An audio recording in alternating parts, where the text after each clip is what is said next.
one-banded red firewire slingshot on the 1 hour, a double on the 30-minute. But in this one, the gray or white line on the firewire slingshot line comes down decisively through the 50 line during that. So let's go. This is the Aussie yen on Thursday at 9 o'clock in the morning on June 7th. So if we look at the setup, what we're looking at here is we're looking at the 1 hour time frame right here at 9 o'clock in the morning, where we see a single-banded red slingshot, but the gray line, firewire line, is coming down decisively through that. It's kind of unique that you don't typically see this.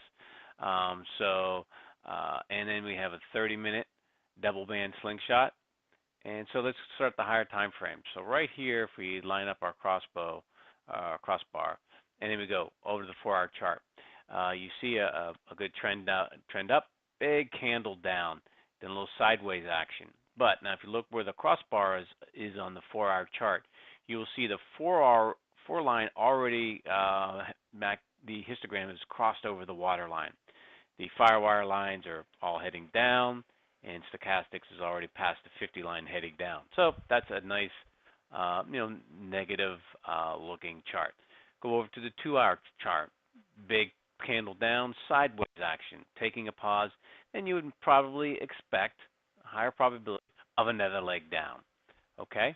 MACD on the 2 hour, angle and separation, histogram is red and below. Firewire kind of looking, could be setting up for a slingshot, but again, if you look at the progression of this trade, that's when it kind of breaks down and follows that. And that's what you do. Either at this point, you don't know. You never know what's going to happen, but this system will allow you to take a shot, and if it goes in your favor, it will go in your favor. If it goes against you, the stop is fairly small, especially for these higher time frame setups. Now we go to the 1 hour time frame. We have this one red banded slingshot coming up here. If you look at the histogram, it never crosses, goes up to the water line. I like this feature a lot when it comes up to the water line, maybe just one little pig over or not, and then it continues to head down. MACD is going through, again, stochastics at the 50 line. Again, this is a nice turning point. Either it comes up and goes down, hits this 50 line. I like that. So watch for the 50 moves as well in the stochastic line. Then if you go over to the 30-minute chart, you will see again, this is where it crosses right here. So this would be, you have a double band right here. So your signal could be right here at 10 o'clock. It's already made, move down here. It's made the move, okay? Bring this down to a 15-minute chart, because you can go down to the 15-minute chart since your time frame is a 1 hour. You can go down 2 chart time frame, so 30, and then the 15-minute, you can go in for your lowest entry point. Right here it crosses, and again, that's 9:15. So 9:15, 9:30, 9:45, you can make this trade. Again, you have a pinch here. No divergence there, but again, you look like this, kind of big candle down, crossing over, looking for the setup. So right here, if here's your entry, let's say we do it at 9:15, 9:30. It's at 84.10.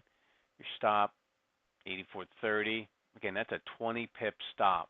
Pretty tight, and then you let it run, okay? And then you can follow up on how to take profits on this. Let's see if we have time. It'll be a little longer video. But the best way to take profit, you can kind of come up with a profit target, maybe in the higher time frames, 3 legs down type of move. But let's go to the profit maker, which I think is really the best way to do this on a higher time frame. So we're going to go to the Aussie yen. That was on June 7th. Let's go just move this around. We're going to move this to,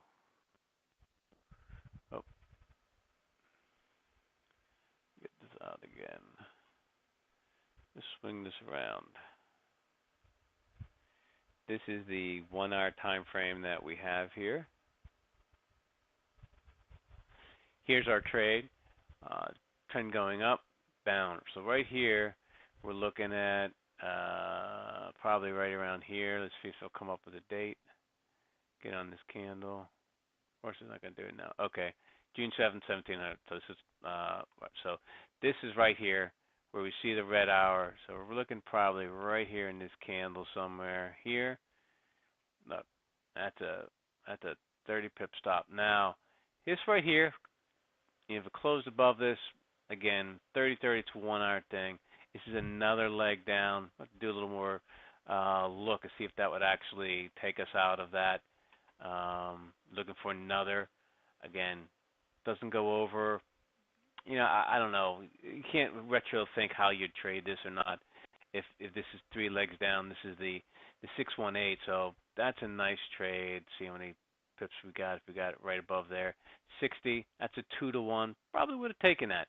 Again, you could take another shot here. But if this you stayed in the whole time, this figure right here, you would have gotten out when it comes above here, and that's 86. Now you could have. This is probably a monthly pivot. Probably would have taken it out here again. I'd go for four times 30, 120, 120 pips. You'd get that somewhere up around here. That's a 4 times. So again, you have to kind of start getting really aggressive on your stop movements here. But so let's say you came big candle, you still think it's going down, but on this big candle, let's say you got it there. Still looking at probably 100. So again, but this profit maker keeps you in the trade a little bit longer on those time frames. So that is it. Just an example.